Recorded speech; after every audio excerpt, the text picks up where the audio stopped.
Hello, dear students. Myself, Mr. Mangesh Bale. I am working as an assistant professor at Gokhale Education Society's Arts, Commerce, and Science College, Jawar. So, today we are going to start the second topic from unit number 3rd, that is optical methods. Into that, third topic is will be the molecular fluorescence and phosphorescence spectroscopy. Okay, so in this topic, first we are going to see the definitions of the fluorescence and phosphorescence. Okay, first one is the fluorescence. If the emission process takes place in a time period of approximately 10 raised to minus 8 second or less after the absorption process, it is termed as fluorescence. Okay, so all of you know what is the emission process, what is the absorption process of the sample solution. So the second one is the phosphorescence. If the time elapsed between the absorption and re-emission of radiation becomes more than 10 raised to minus 8 second, it is called as phosphorescence. Okay, so in fluorescence, the time required for the absorption process is less than 10 raised to minus 8 second, and in phosphorescence it will require more than the 10 raised to minus 8 second. Okay, so this is the difference between this fluorescence and phosphorescence. Okay, so now we will see the principle of these fluorescence and phosphorescence processes. Principle: the absorption of light energy brings about an excited state in the molecule. That means the molecule absorb the light energy, then it will going into the excited state. The excess energy gets dissipated in one of the four different manner. That means excess energy when get the molecule, then it will be in different four manner. That is, first is the heat, second photochemical reactions, third heat plus fluorescence, and fourth one heat plus phosphorescence. But we are interested only on 3 and 4th number. In order to understand the last two processes, it is necessary to understand singlet and triplet state, which are related to the number of unpaired electrons in the absence of a magnetic field. Okay. If there are n number of unpaired electrons, there is only n plus 1 or 0 plus 1 or 1 spin state. Such state is called as a singlet state. Suppose n number of unpaired electron which is present. So our actually formula n plus 1. The value of n will be suppose 0. 0 unpaired electron. Okay. So 0 plus 1, that is 1. So that is called as singlet state. If similarly system having 1, 2, 3, 4 unpaired electrons are called as doublet, triplet, quartet, etc. Okay, state x respectively. That means instead of that n, when we add 1, suppose 1 unpaired electron, then the value will be 1 plus 1, that is 2, that is doublet. And suppose n will be the 2, the value of n will be 2, then 2 plus 1, that is 3, that is triplet state. Likewise the quartet, quintet, like that states will be obtained. Oh, so this is the principle. Now we will see the Jablonski diagram of energy levels. This is also the parts of that principle of molecular fluorescence and phosphorescence processes. So the different energy state and the modes of deactivation from excited state are better explained with the help of a Jablonski diagram. That diagram I will show into the later. First, we will see the explanation of the Jablonski diagram. As represented in an unexcited or ground state SO of a molecule, electrons always exist, exist as couples. Thus, spins of the two electrons in an particular molecular orbital will be opposite to one another pairing. When molecules are irradiated with light of the appropriate frequency, it will be absorbed in about 10 raised to minus 50 seconds. In the process of absorption, one or two ground state electrons may be promoted to a higher energy level to form first an excited singlet state S1 or S2 in which the spins of the excited and ground state electrons are still paired but existing at different energy levels, or an excited triplet state T1 or T2 in which the spins of the excited and ground state electrons are no longer paired but are parallel to each other. From the excited singlet state, one of the following three phenomena will probably occurs depending on the molecule involved and the condition. Now we will see that three phenomena, or you can say three possibilities when the atom or the molecule absorb the thermal energy. Okay, the first possibility. Okay, the excited singlet state is relatively unstable. What is the first possibility? When the molecule absorb the energy, then the excited singlet state is relatively unstable. In such situation, the excited molecule will return to the ground state by collisional deactivation without emitting any radiation. The processes are neither well defined nor well understood, but they are highly efficient. They must occurring in most of the cases since relatively few compounds exhibit fluorescence. That means first possibility will be observed into the only few compounds. Now the second possibility, the molecule in the excited state may emit an ultraviolet or visible light photon. When the molecule going into the excited state, it will emit a UV light or visible light photon.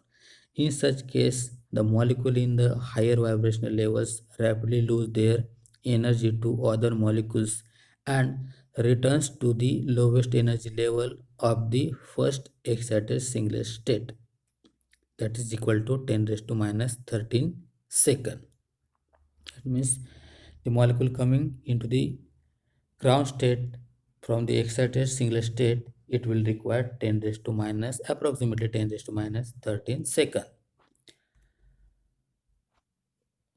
This is immediately followed by a spontaneous relative transition from the ground state level of the first excited singlet S1 to the electronic ground state S0.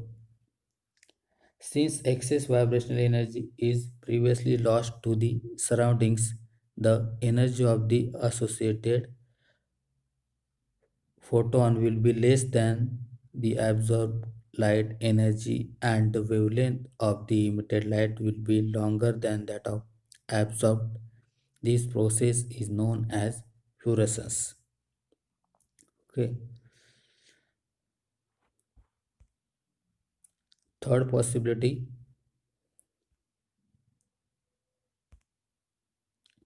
the molecule with a relatively stable excited singlet state may undergo transition to a metastable triplet state and sometime thereafter return to the ground state, usually by emission of an ultraviolet or visible light photon.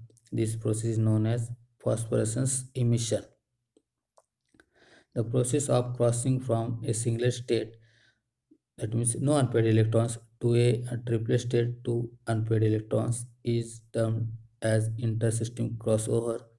The decay from the triplet to the ground state singlet is forbidden by spin symmetry and is therefore slow. According to Hund's rule, the triplet level always lies lower than corresponding singlet state. Hence, phosphorescence spectrum always occurs at longer wavelength as compared to the absorption and fluorescence spectrum. So, schematic molecular energy level diagram, which is showing ground state and the excited state, that is also we say that the Jablonski diagram. So this is the actually Jablonski diagram. See, in the ground state S0, when the molecule absorb energy, then the absorption process will be occurs. Then the molecule will be going into the excited singlet excited state, that is S1. In at that time, the internal conversion will be takes place. It means vibrational relaxation will be takes place because the molecule in excited state will be unstable, but then the molecule will be coming again into the ground state with emitting the UV as well as visible light, but the molecule take 10 raised to minus less than 10 raised to minus 8 second time to reach ground state.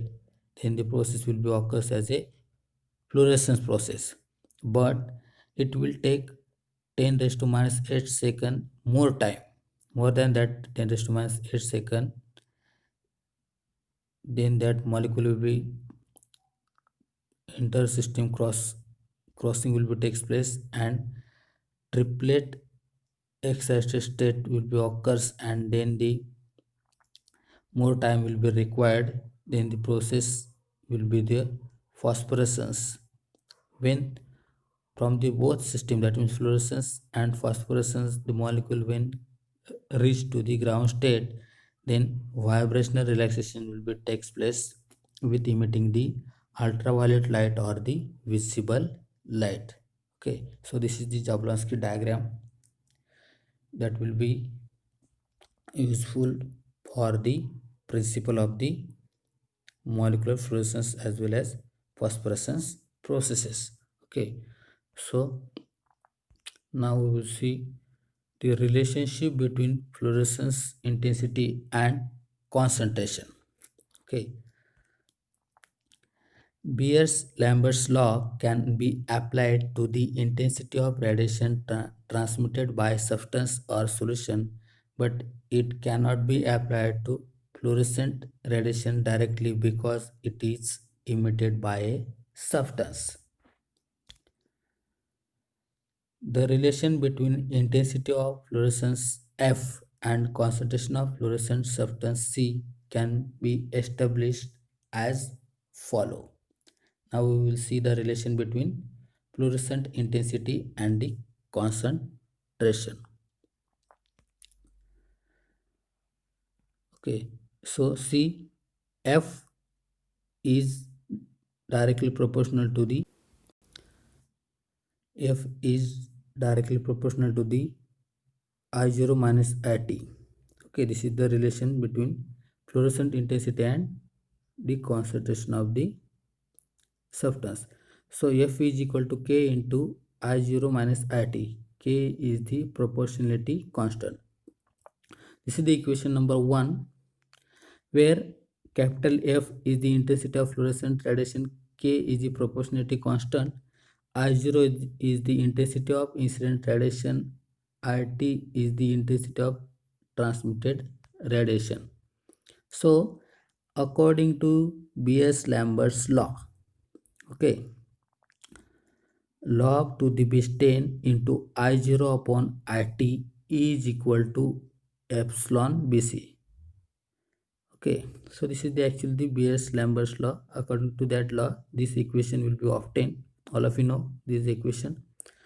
So therefore, log to the base 10 IT upon I0 is equal to minus epsilon BC.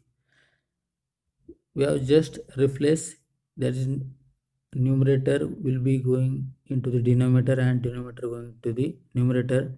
Then this right hand side term, that is epsilon BC, becomes the negative. Okay, so therefore IT is equal to I0 into 10 raised to minus epsilon BC. We have just removed that log from above equation. So our equation becomes IT is equal to I0 into 10 raised to minus epsilon BC. But we don't need the this 10.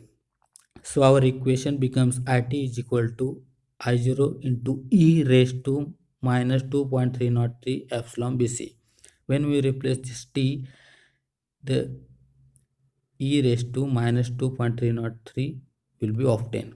Okay, so this minus 2.303, this will be the constant term that all of you know, right?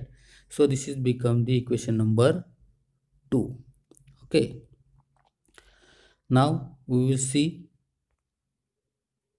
substituting the value of it from equation second in equation 1. All of you know equation first and second. When we put the value of equation second in equation 1, then our equation becomes F is equal to K into I0 minus I0 into E raised to minus 2.303 epsilon BC. Okay, when we take the common of I0, our equation become F is equal to K into I0 into 1 minus E raised to 2.303 epsilon BC. This is the equation number 3rd. We have just taken the I0 is the common term. Okay, so expression of exponential series in equation gives, when we apply the exponential series of this equation number 3rd, then our equation becomes F is equal to K into I0, okay, into 1 minus 1, okay, plus 2.303 epsilon BC. How this step will become? So in this equation, this is suppose one part minus this is the second part. So okay, suppose one remain as it is. In this series, see, first is will be the minus sign, okay, often here. Actually that will be the plus, but this E raised to minus 2.303 epsilon BC, when we solve, which is raised to power, when it will come into the its multiplication, then the E raised to 0, that E raised to 0 will be the value 1. So 1 plus minus minus plus, so 1 minus 1 plus 2.303 epsilon BC. Okay, because value of E raised to 0 will be the 1 upon 1 factorial. Okay, but there is no need to write 1 factorial here, that's why they don't written here the 1 factorial. So after the plus, the negative sign will be obtained. Actually in the series there will be the plus, but minus plus it will become the minus. So when again take e raised to minus 2.303 epsilon bc, but that will be the square. That square term when multiply into the e raised to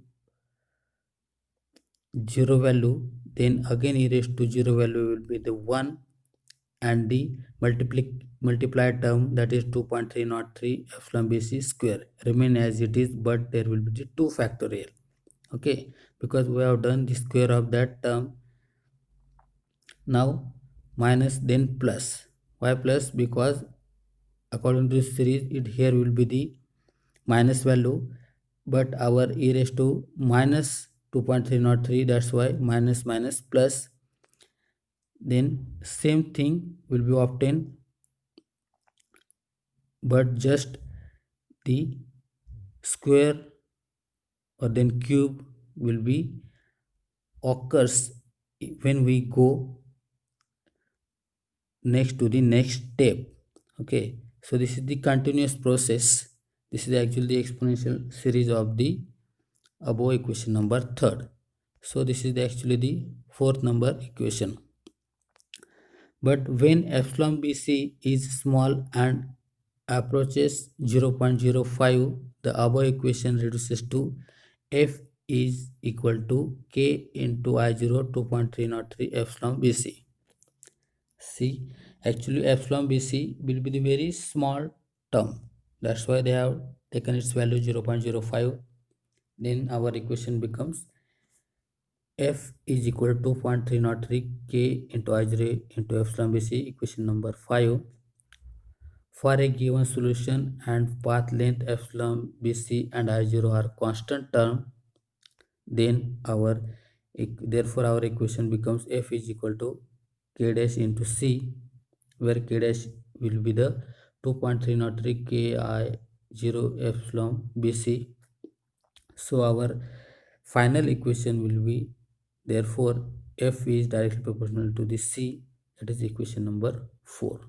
Okay, see, from above equation, it follows that fluorescent intensity is directly proportional to the concentration of fluorescent substance. The equation 6th holds good for solution up to few ppm, or you can say dilute solutions. At higher concentration, the fluorescence intensity may decreases with increasing concentration.